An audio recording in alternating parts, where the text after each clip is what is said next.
Welcome to our introductory lecture on English literature. Today, we embark on a fascinating journey to explore a fundamental question. What exactly is literature?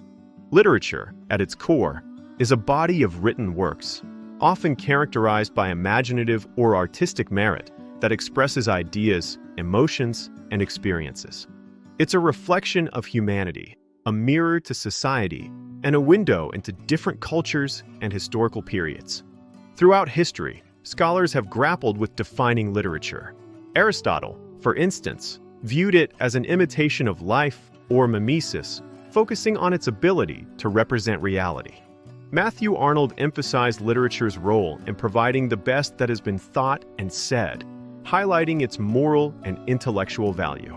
More recently, Terry Eagleton described literature as a construct defined by societal values and ideologies rather than inherent qualities.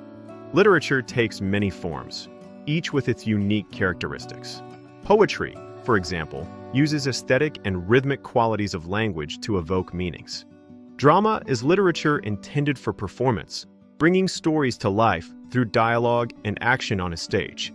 Prose encompasses both fiction, like novels and short stories, and nonfiction, such as essays, biographies, and historical accounts. Great literature often possesses several key characteristics: universality, enduring relevance, artistic excellence, and the ability to provoke thought and emotion.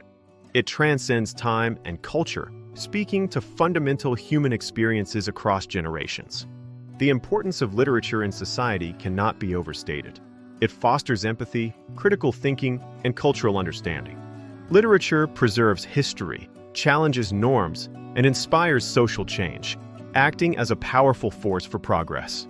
English literature is broadly categorized into distinct periods, each reflecting the socio-political and cultural landscape of its time.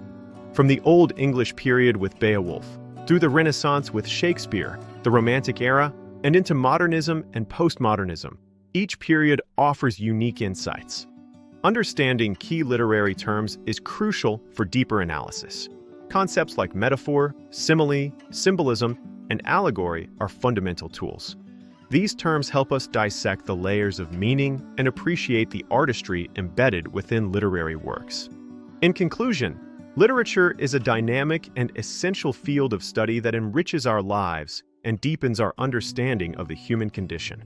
We hope this introduction has sparked your interest. Don't forget to like this video, subscribe to our channel for more educational content, and share your thoughts in the comments below.